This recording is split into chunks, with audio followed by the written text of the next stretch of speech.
This is the 19th century. A pivotal, tumultuous age that witnessed revolutions in industry, technology and politics.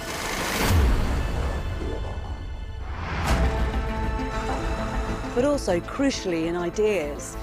Big, bold, dangerous ideas that would bring the world as we know it kicking and screaming into being. Three great thinkers led the way: Karl Marx, Friedrich Nietzsche, and Sigmund Freud. They lived in a time when old certainties were breaking down. Regimes were overthrown by mass uprisings. Science was undermining religious authority. Their challenge was to figure out what makes us human in a fast-evolving world. Émigrés, recluses, enemies of the state, these outsiders challenged the existential crisis of their age head on. Little was out of bounds. They had an absolute commitment to identify the forces controlling our lives. Their weapon, the power of their minds. Their search drove them to extremes, into poverty, into madness. Yet their penetrating, often contentious ways of seeing the world still shape how we make sense of our lives today.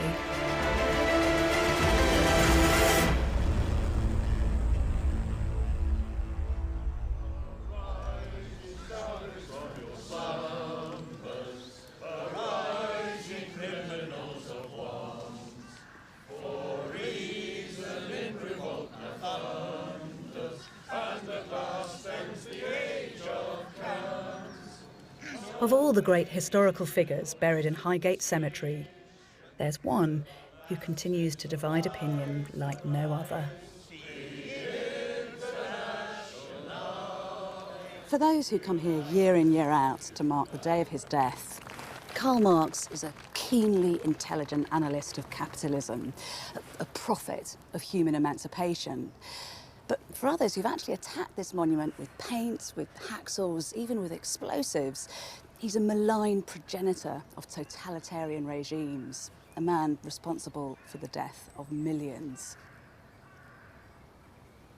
Love him or loathe him, what you cannot dispute is that Karl Marx dramatically transformed our world. Within 70 years of his death, 1/3 of the world's population was ruled by governments claiming Marxism as their doctrine.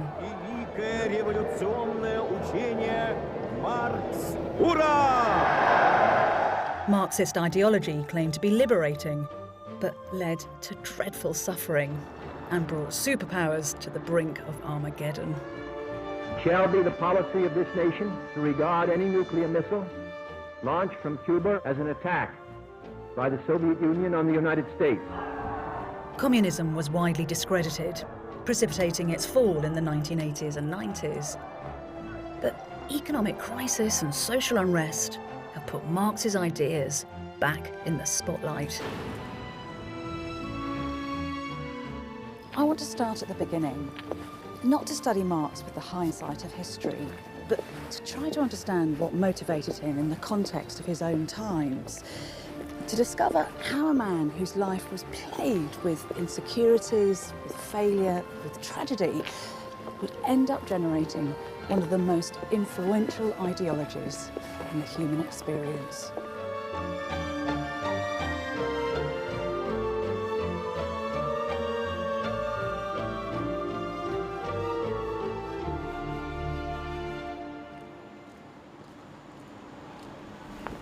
We tend to think of Marx as a rather imposing greybeard figure, staring out sternly from Soviet propaganda.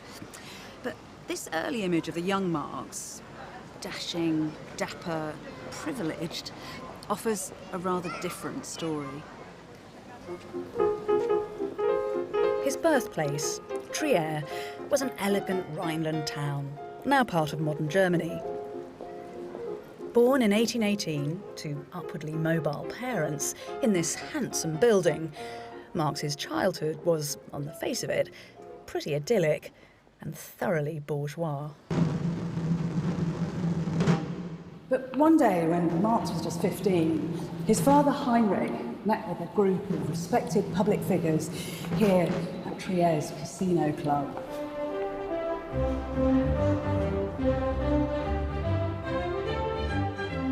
After too much to drink, some of them began pounding the tables raucously and singing songs that celebrated the virtues of the great revolution that swept through neighbouring France.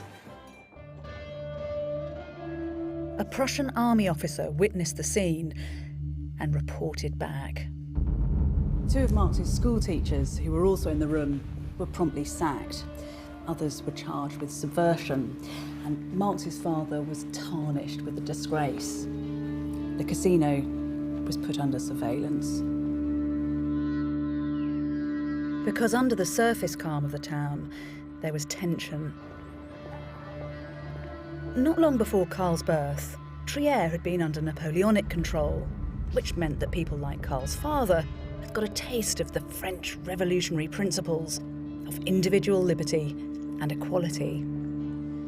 Under French law, Heinrich had been free to train as a lawyer, but he was Jewish, and once the more autocratic Prussians were in control, they imposed civil restrictions on all Jews. Now, in order to keep practicing his profession, he had to convert to Christianity. Marx was growing up in a period when questions of political authority and freedom of expression were highly contested, when ruling classes across Europe feared their people would rise up and overthrow them. The struggle between the ideals of the French Revolution and the intractable conservatism of the Prussian state would inspire and motivate Marx. And from an early age, it was pretty clear where his allegiance lay.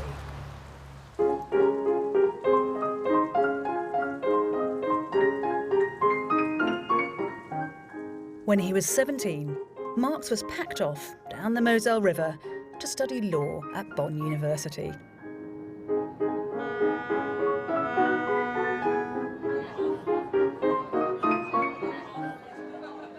There was clearly something of the hellraiser about the teenage Marx. He quickly became co-president of the Trier Tavern Club, basically a bunch of middle-class bad boys. After one night of boozy brawling, Marx was banged up in the local cells for a day. But there was more to come. Student life was divided along class and political lines to the point of conflict. The liberal Trier Tavern boys attracted the attention of a gang of aristocratic cadets. Now, those cadets forced them to kneel down and swear their allegiance to the Prussian aristocracy. And the confrontations escalated. At one point, Marx ended up in a duel with a sabre wound above his eye, a scar which this young scrapper wore as a badge of honour. Enough, it seems, was enough for Marx's father.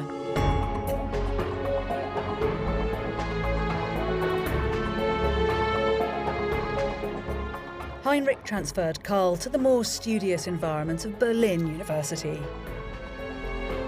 Yet, even here, Marx found other distractions.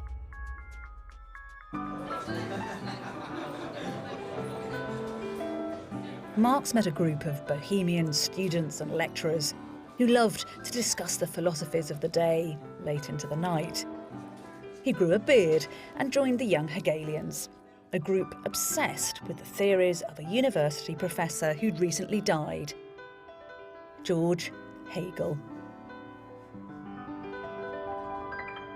Marx describes his first encounter with Hegel as one of a completely extraordinary moment. He says that when he read Hegel, it was like the curtain had fallen from his eyes. And what is it about Hegel? What's particularly exciting about his ideas? Berlin is awash with Hegelian ideas, but perhaps the most important idea of Hegel's that they are completely captivated by is the idea of history as this gradual unfolding of freedom and of reason.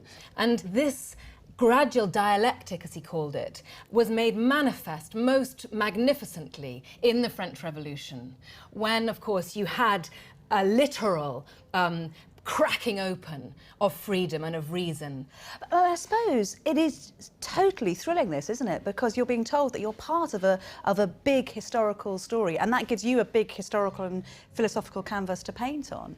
That's right, and I think that Marx does absolutely see himself as kind of standing, as it were, towards the end of history that had begun with the ancient philosophers who had talked about the way in which one's soul could only find perfection if it was properly embedded in the community.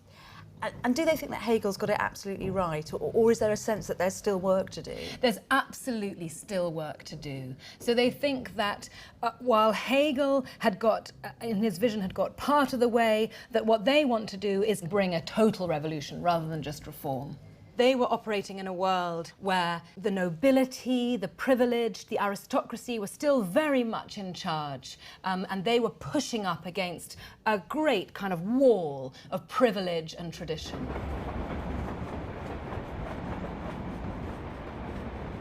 Marx and the young Hegelians believed that the single greatest obstacle to human progress was religion. So they set out to critique and to attack it. Now, you've got to think how subversive this is. Some said that the Gospels of the New Testament were just folk tales, not divine historical truth. That's really shocking. Others suggested that God was an illusion, and that as humans we'd taken the best of our powers and projected them onto a kind of fantastical, fabricated being who embodied our finest qualities. The young Hegelians believed that this existential separation, brought about by religion, limited our human potential. Only by abandoning its delusions could we truly flourish.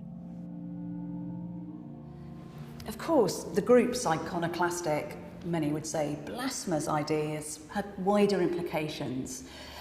The relationship between church and state was tight to the point of total union.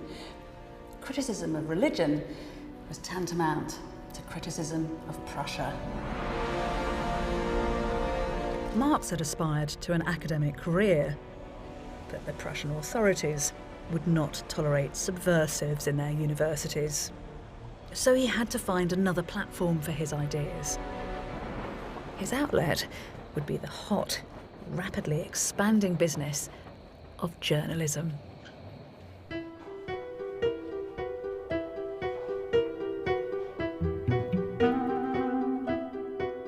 Marx thought that the written word had transformative power, and he became editor of the Rhineland News, based in Cologne, a mouthpiece for liberal entrepreneurs pushing for constitutional reform. He made an immediate impact. Nicknamed the Moor because of his dark complexion and thick mane of hair and beard, it seems he was impetuous, passionate, with a boundless energy and self-confidence, although some did say that he was vindictive and an intellectual bully. But whatever his shortcomings, his drive and acuity got the job done.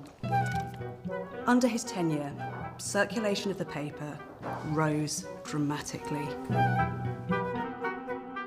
Marx's journalism took up the cause of his nouveau riche paymasters and attacked the old political elite.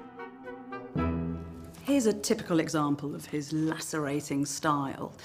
It's polemic, laced with a kind of withering sarcasm. The aristocracy cannot be given the form of law because they are formations of lawlessness. No one's action ceases to be wrongful because it's his custom, just as the bandit son of a robber is not exonerated because banditry is a family idiosyncrasy. It's clever, cutting stuff.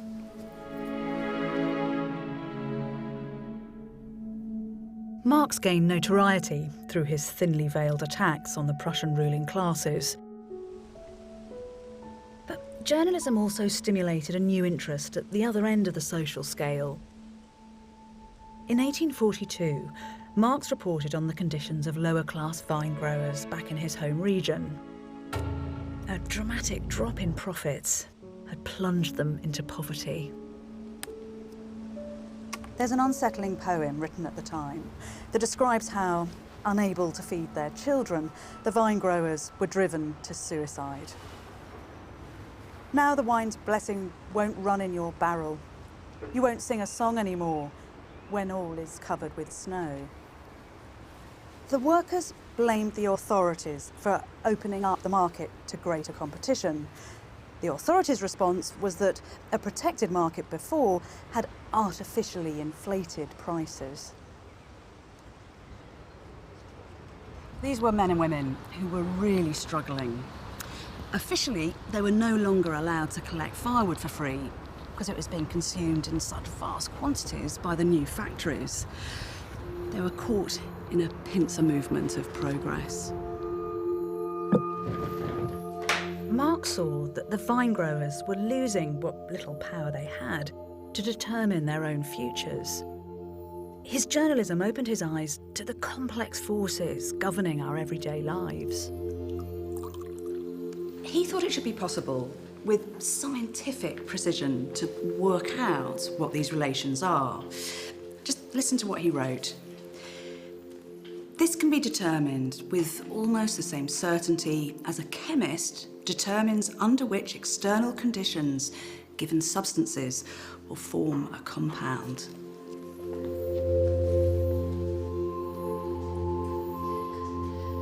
But a clinical deconstruction of the nature of society was just the sort of thing the Prussian authorities feared. Marx's provocations had ruffled the feathers of those in power once too often. His paper was shut down. So we should picture Marx, aged just 25, angry, ambitious, criticised.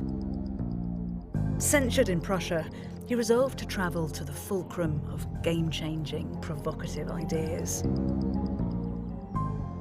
The origin of those protest songs that his father once sang. The rallying point of revolution.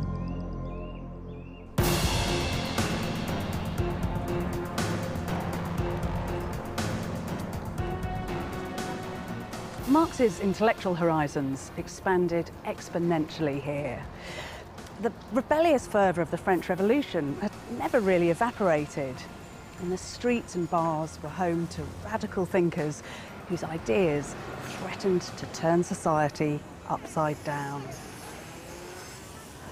There were libertarian anarchists who declared that all property was theft, utopian socialists who sought common ownership of the means of production, and communists who advocated the creation of workers' cooperatives known as communes. In just over a year of frenetic discussion and writing, the shape of Marx's own agitating philosophy would start to form. And this was a new chapter in more ways than one.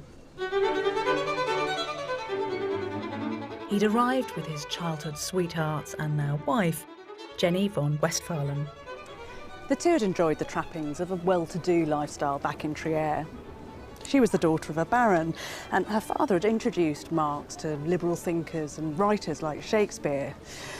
But here in Paris, they had to turn their back on creature comforts and salon society. The newlyweds lodged here on Rue Vanneau with friends. And it was from here that Marx continued to agitate for change in Prussia. Marx helped to launch an ambitious publication that encouraged collaboration between French and Prussian radicals. Actually, there was only ever one edition because of the difficulty, partly, of smuggling it into Prussia. But the early essays that Marx wrote for this failed publication are both historic gold and pivotal in the evolution of his ideas. In these essays, we can start to piece together Marx's quest to identify exactly what it is that limits humanity's freedom. He's starting to take a different course from the young Hegelians. Rather than seeing religion as the root cause of our problems, he describes it simply as the opium of the people, just a painkiller for something much more deep-seated.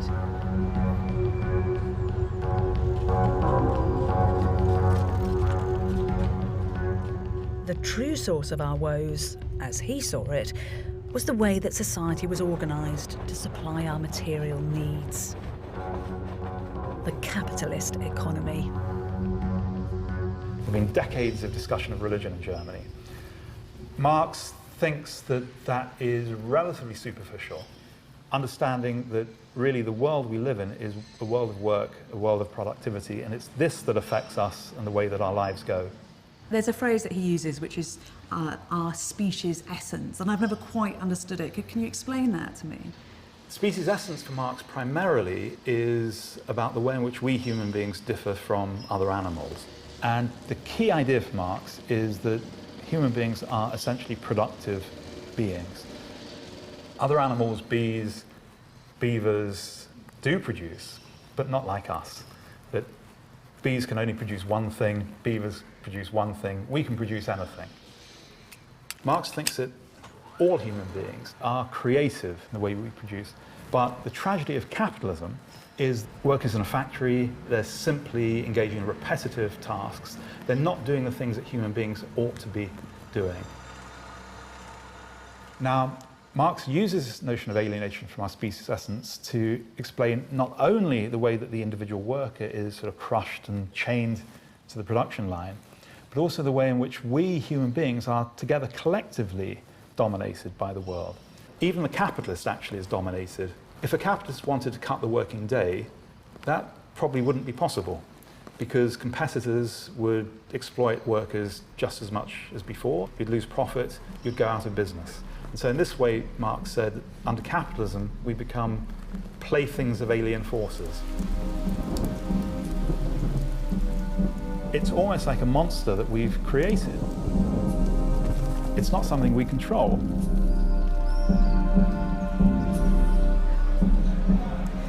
Now that Marx saw the world in a different way, he set out to expose its workings. With his ferocious intellect, and arguably too the bold conviction of youth, he resolved to end degrading injustice and to reunite people with their true, innate being.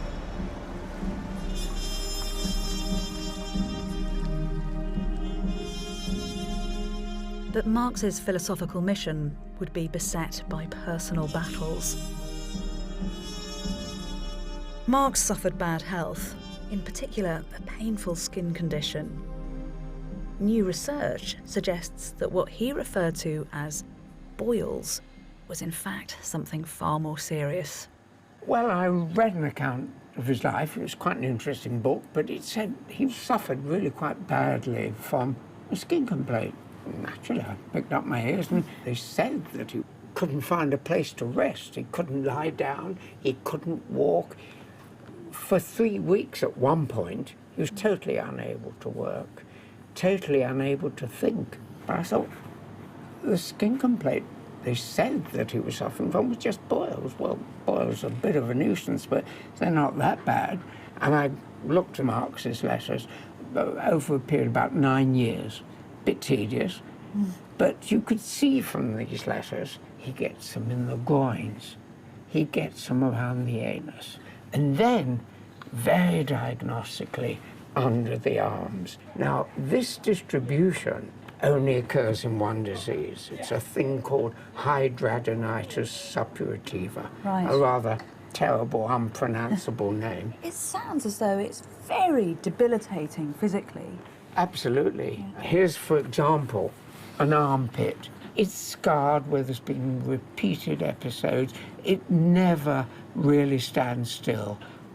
Do we know when he developed this? The first traces I found in the letters was in his early 40s. We know it starts in the early 20s. The average age is about 21, 22. So we think that this affected him psychologically? When the skin is involved, our self-image changes. It produces a loathing. And Marx had this by the gallon. In a letter here, he writes, "I took a sharp razor and lanced the cur myself." Yeah. How can you do that? Yeah. He regarded his disease as foreign to him. Some have suggested that this condition would have added to Marx's sense of alienation. The new evidence certainly reminds us that towering thinkers also live a flesh and blood existence.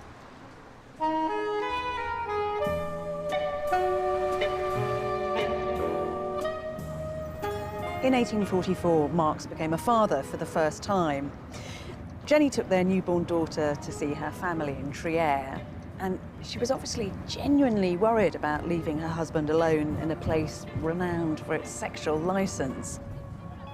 She wrote anxiously of the real menace of unfaithfulness, the seductions and attractions of a capital city.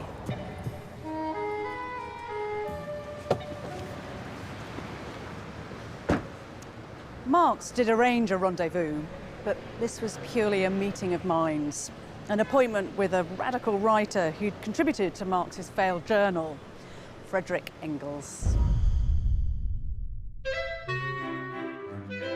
Engels was also from a bourgeois Prussian family, just 2 years younger than Marx, tall and handsome. Both of them had mixed with the young Hegelian crowd and had come to similar views on capitalism. It seems that the friendship was lubricated by an enthusiastic consumption of red wine.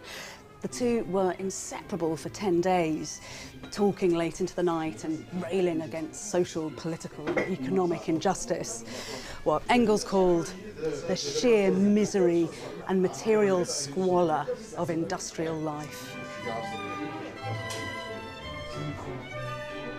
Engels readily conceded that Marx was by far the cleverer of the two, but he had something that Marx lacked. Engels had been leading a kind of double life. Over the last 2 years, his day job had been working for his father's textile business in industrial Manchester. So he had first-hand experience of the engine room of capitalism. Engels' lover was an Irish immigrant factory worker called Mary Burns.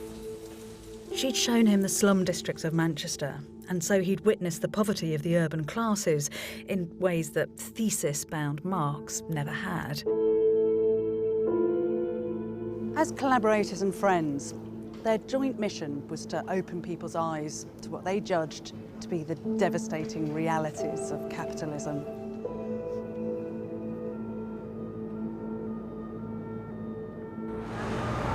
But Paris turned out not to be a safe haven. All Marx's fevered writing and those boozy conversations with other agitators had attracted attention. There were Prussian spies in Paris, and they alerted the French authorities to the potential danger that Marx's ideas posed. He was ordered out of the country.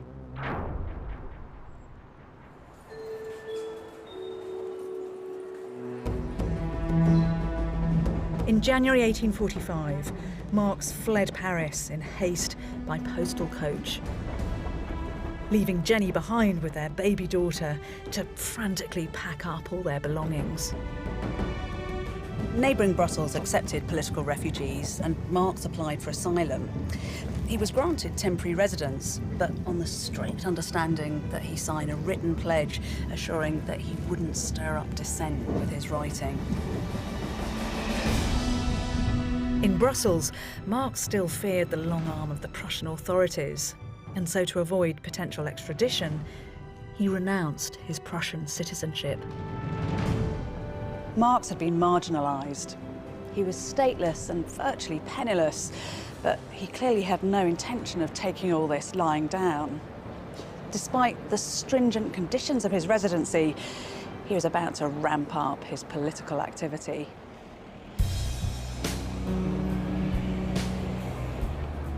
Marx reunited with Engels, and together they became part of the clandestine world of the communists.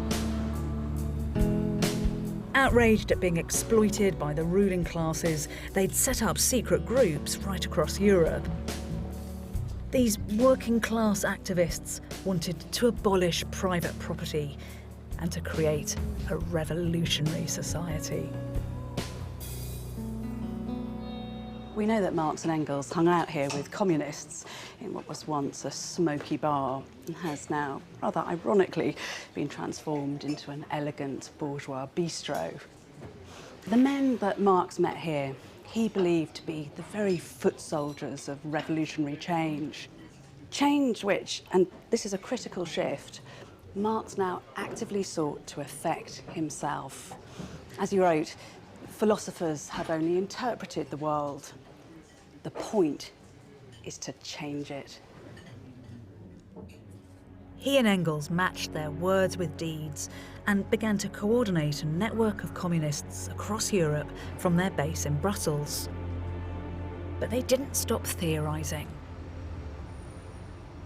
As ever, Marx was determined to solve big problems with big ideas and with the power of the written word. Marx and Engels are working furiously together here. What's the quantum shift in their thinking? The quantum shift is they now see that it's economic organisations and the way they change throughout history, that's what drives history forward, that's the motor. And they see the way society organises itself economically changing according to new technological developments. And they trace movements from a very early cooperative, as they see it, cooperative society in which people live in a communal fashion, through slave-owning societies on into medieval feudalism with aristocratic landowners and their serfs, and then the Industrial Revolution and the birth of capitalism. So this is history as they see it. What's the issue here? I mean, what's the problem with this? Well, the problem is that for most of human history, there have been haves and have-nots, and that most humans have lost out to the people who own the property and who own the means of production. And he thinks the problem is getting even worse under capitalism. I mean, so economics is important, class is also very important to them both at this time, isn't it? Oh, well, hugely. They see capitalism necessarily leading to antagonisms between particularly the bourgeois capitalist property-owning class and the proletariat who sell their labour, because he says capitalism is intrinsically exploitative. And more than this, he thinks that law, religion, politics, culture, the arts generally, they're all there to keep the ruling classes in power and in place. They are a superstructure, an ideology to maintain the status quo. And he thinks that part of his job is to strip the mask away so people can see that they've been had. Marx believed that capitalism contained the seeds of its own destruction. All that he had to do was to awaken what he called the proletariat, the working classes of industrial society, to their revolutionary role, to bring about communism, the final stage of history when all class divisions would be eradicated. By 1847, events in Europe were on his side. A revolutionary storm had been brewing. The failure of wheat and potato crops across Europe brought famine and food riots and political unrest. So when Marx and Engels were commissioned to write a profession of faith by the Communist League, they had everything to play for, and they didn't hold back.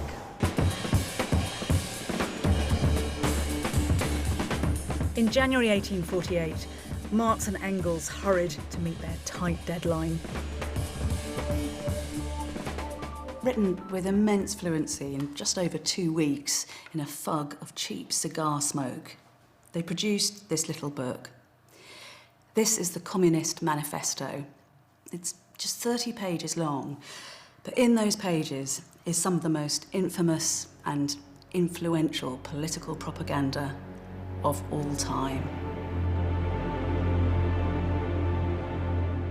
A lot of people think this is just going to be a kind of hatchet job on capitalism, but he's full of praise for the bourgeoisie, and he says that it's accomplished wonders far surpassing Egyptian pyramids, Roman aqueducts and Gothic cathedrals. I mean, that sounds like a great celebration of the bourgeoisie and of capitalism in a way. Well, it is. I mean, he's actually saying that without the advances and the things that capitalism can bring, communist society cannot work, because communist society needs an abundance of goods that everybody can take advantage of. And he actually says at one point, just before that quote, he says the bourgeoisie has got a revolutionary role in history. And he's really gingering up the language. I mean, because some of those phrases, you know, the spectre of communism is haunting Europe and all that's solid melts into air. They're incredibly memorable, aren't they? Yeah, the bourgeoisie creates its own grave diggers. Yeah. You know, he's a master of prose, really. He knows exactly what he's doing.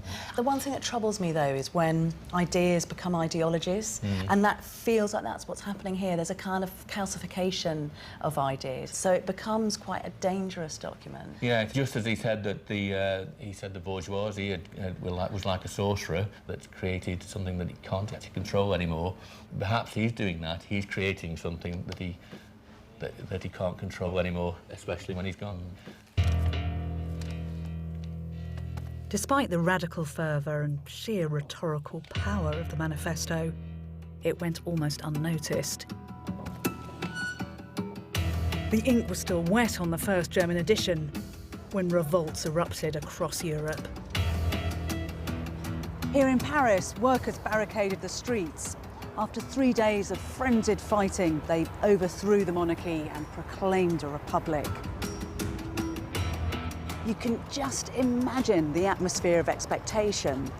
Something equivalent perhaps to the experience of the Arab Spring. The world changing in front of your eyes. People power overturning the status quo.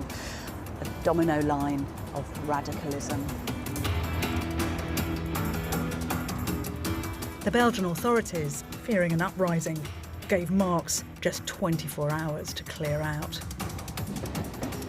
He needed little encouragement to leave and to take up a lead role with the revolutionaries. But the insurrections quickly collapsed in chaos. In France, an attempt by the new Republican government to quell a workers' protest spiralled out of control. Over 10,000 died or were injured. And across Europe, the old ruling classes quickly re-established control. Marx ended up in Prussia, hoping to foment revolution. But he was arrested, put on trial for inciting rebellion, and narrowly escaped prison. There was just one haven left, a relatively stable kingdom that was still prepared to take on refugees with radical views. In August 1849, Marx set sail for England.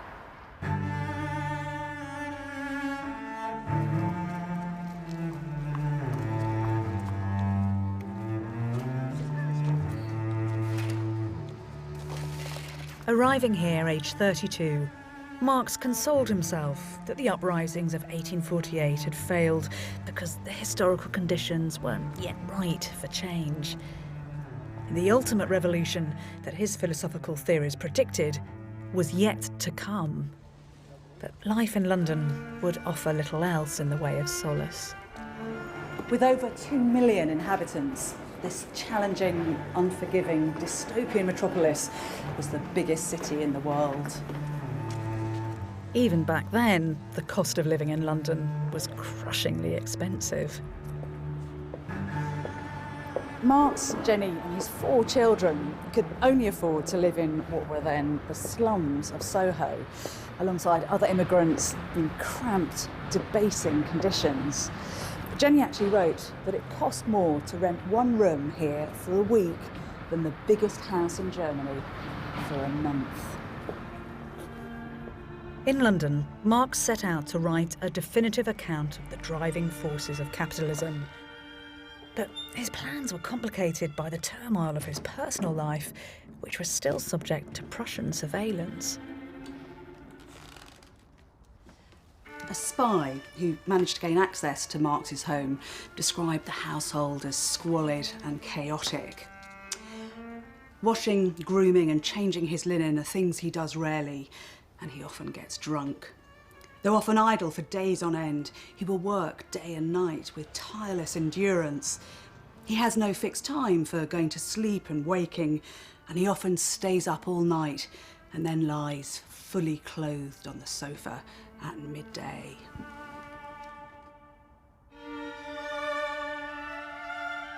Marx's all-consuming theorising and political agitating dragged his family down.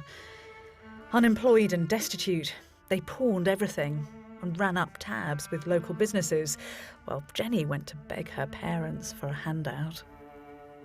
And then we're told Marx made things worse. Living with the family was a feisty woman called Hélène. She helped around the house, she was a fellow radical and a friend. But Marx slept with her and fathered an illegitimate son at the same time that Jenny was pregnant again. This was not Marx's finest hour. Jenny was furious. They'd all known each other for a long time, so clearly there is some drama and upset that goes on. And it is really, really heavy going. Marx is sending notes to Engels saying, I can't go home because it's an absolute storm. And everybody is really upset, and Jenny is furious. Please come and have a drink with me in the pub on Great Russell Street. You know, he has slept with somebody who's not his wife. She's pregnant. This is a terrible stigma at the time. It's tough now. It was really, really tough in the middle of the 19th century. Well, is it? Because they are quite conventionally unconventional. And at that time, illegitimacy, particularly in the circles that they were moving in politically and socially, isn't such a stigma. But at the same time, quite a lot of the evidence points towards the fact that Jenny wanted it covered up. So who takes responsibility for all this? Who makes it okay is Engels. He lets it be understood that he is the father. And Engels, he takes the rap for his best friend. Wow. And what do you think this incident tells us about Marx? Marx is a man. And ultimately also a Victorian patriarch. A man like any other that needs to be understood in context. And all heroes have their flaws. Throughout his troubles, Marx was always propped up by Engels. He compromised his revolutionary ambitions and returned to his father's factory, somewhat paradoxically, to bankroll Marx's theorising. But despite this, Marx's family life was mired in tragedy. 3 of his children died in infancy. The nadir was the death of Marx's 8-year-old son, Edgar, the apple of his eye, who died in his father's arms on Good Friday, 1855. When Edgar's body was lowered into his grave, other mourners thought that Marx was so distraught he was actually on the brink of throwing himself in.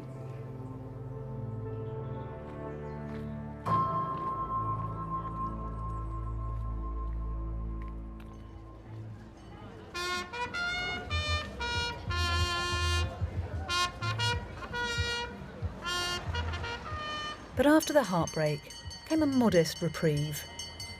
Jenny received 2 inheritances, allowing them to move to the relative prosperity of the suburbs. Yet even here, Marx was still plagued by debt, much of it self-inflicted, as he lavished money trying to maintain a respectable middle-class lifestyle with private education and dancing lessons for his girls.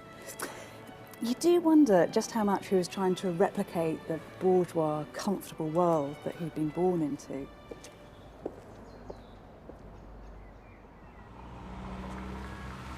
By the time Marx turned 40, he was a regular at the new reading room of the British Museum.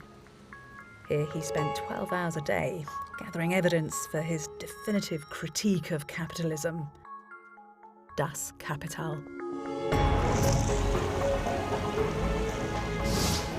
By the 1860s, Britain was the world's industrial powerhouse.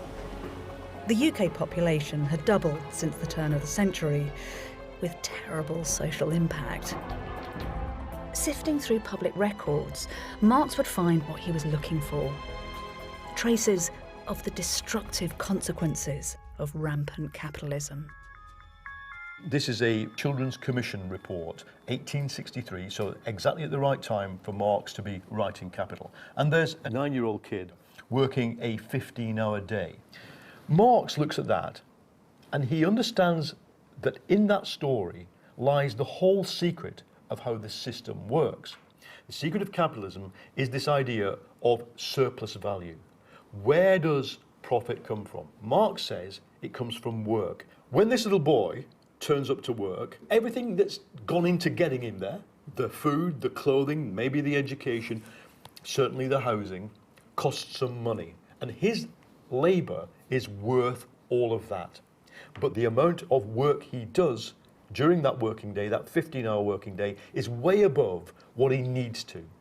And the difference between what it should take, what his work is really worth, and what he's actually working is a surplus.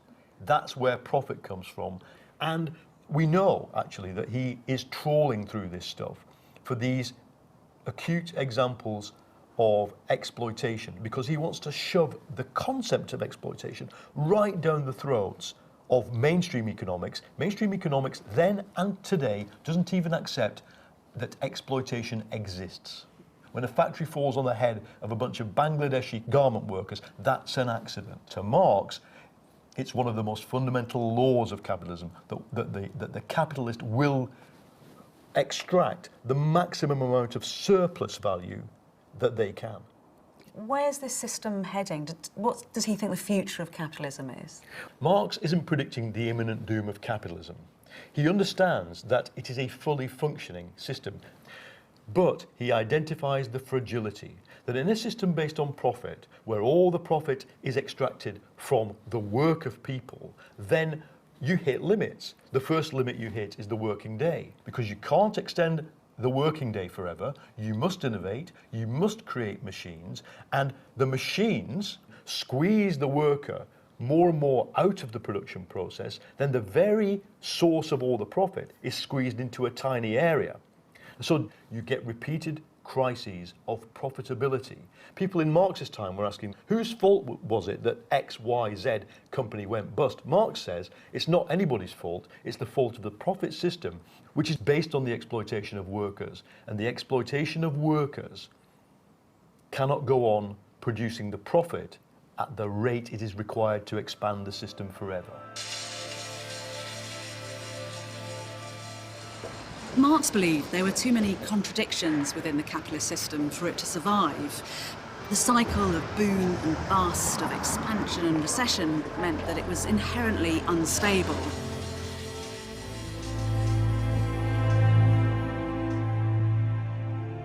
After 16 years, Das Kapital, Volume 1, was finally finished in 1867. But it didn't have the impact that Marx had hoped for. Engels actually ghost-wrote some reviews to try to drum up interest on the continent. Now, Marx suspected that the indifferent response was a conspiracy of silence orchestrated by his enemies. But I think it's probably much more straightforward than that. Capital is really long, and although some of the writing is very vivid, much of it is dense and demanding. And reading this cover to cover is a serious commitment.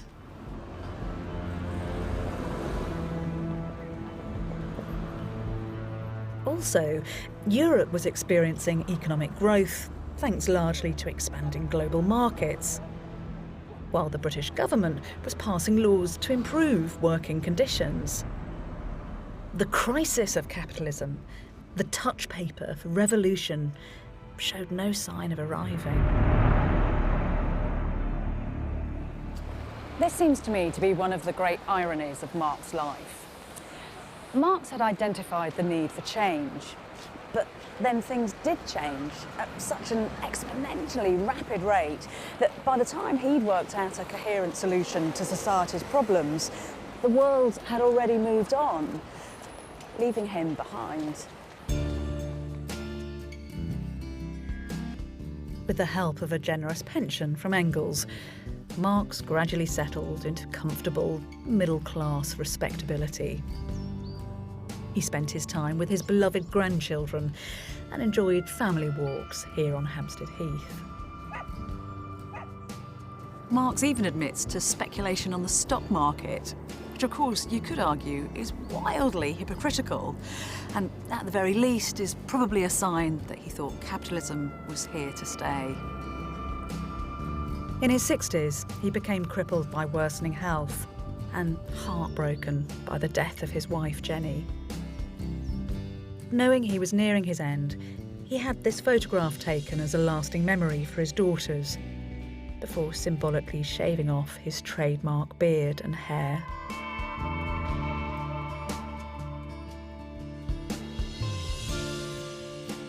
When Marx finally died in March 1883, a photograph of his father, who'd strived to give his son a good start in life, was found in the breast pocket of his jacket.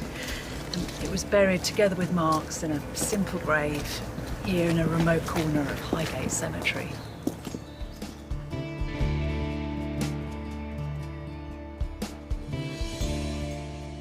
Engels paid for Marx's original burial plot.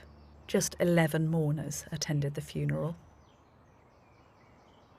Engels' words by Marx's graveside, "His name and work will endure through the ages," must have seemed more optimistic than prophetic.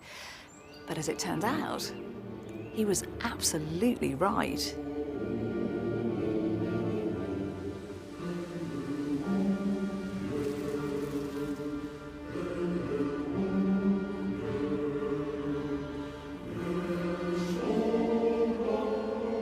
Marx's ideas were codified and clarified by Engels, promoting Marx as a great thinker.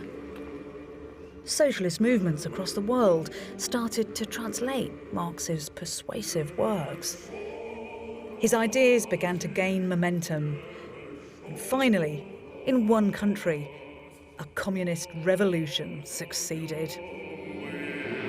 A human sea, joyous and wrathful, overflowed onto the city streets in mighty demonstrations. The revolutionary fire of the masses was finally unleashed. But it defied all Marxist logic, because the conditions for change, a highly developed capitalist economy, had barely emerged. Russian communism had been kick-started by the Bolshevik Revolution in Moscow in 1917, and 7 decades later, it came crashing down here with the fall of the Berlin Wall. Revolution wasn't just powered by the proletariat, as Karl Marx had predicted, but by a whole range of radicals and agitators. Top-down revolutionaries, notably Stalin, claimed to be disciples of Marx and his theories.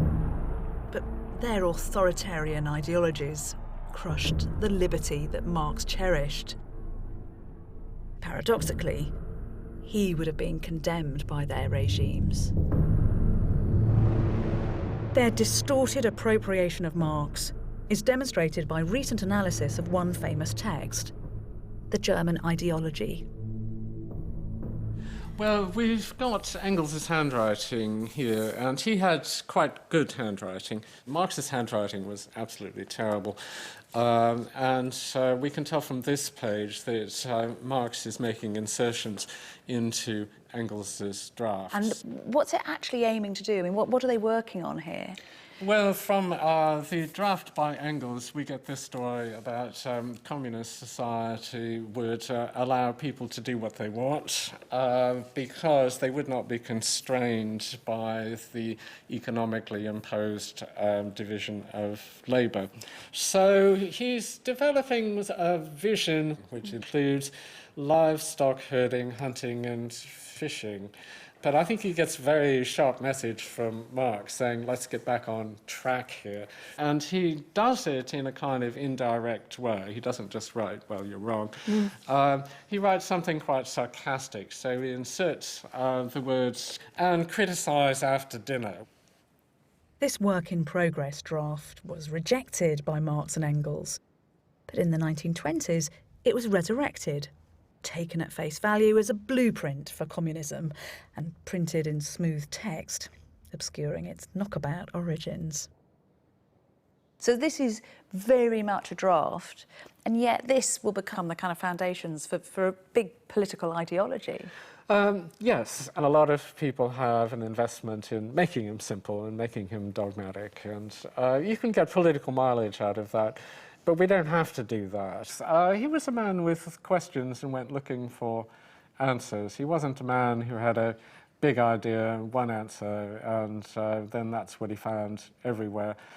He actually went on the record saying he didn't want to be a kind of guru or prophet or a great teacher. So when we look at evidence like this, should we remember Marx? I mean, should we think about him differently?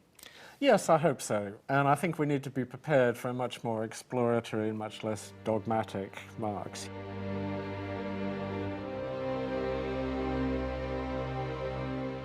I think Marx's genius lies in his determination to think abstractly about capitalism, to look beneath the surface reality, to ask about its destiny.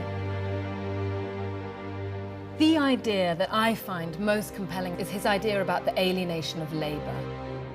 If you're cut off from the fruits of your labour, if you're cut off from your creativity, then you lose your sense of self. The challenge he leaves us with is, can we live under a capitalist system and retain healthy, functional, non-exploitative human relationships? Marx stated that communism is the riddle of history solved. I'd argue that that is demonstrably untrue. His prediction that a communist utopia would emerge to emancipate humanity is yet to be realised. And as a historian, I just can't accept that one single idea can solve the complex riddle of the human experience. There's a dreadful paradox that the man who said that he hated ideology inspired one of the most rigid ideologies in history. It seems to me that Marx's life story trumpets a warning that ideas can acquire their own inherent power, and that charismatic, explosive thoughts, particularly if set down on the page as writing, can be twisted from their original intention and manipulated for malign ends. But Marx's desire to find the root cause of human distress, of suffering and inequality, is surely a laudable goal.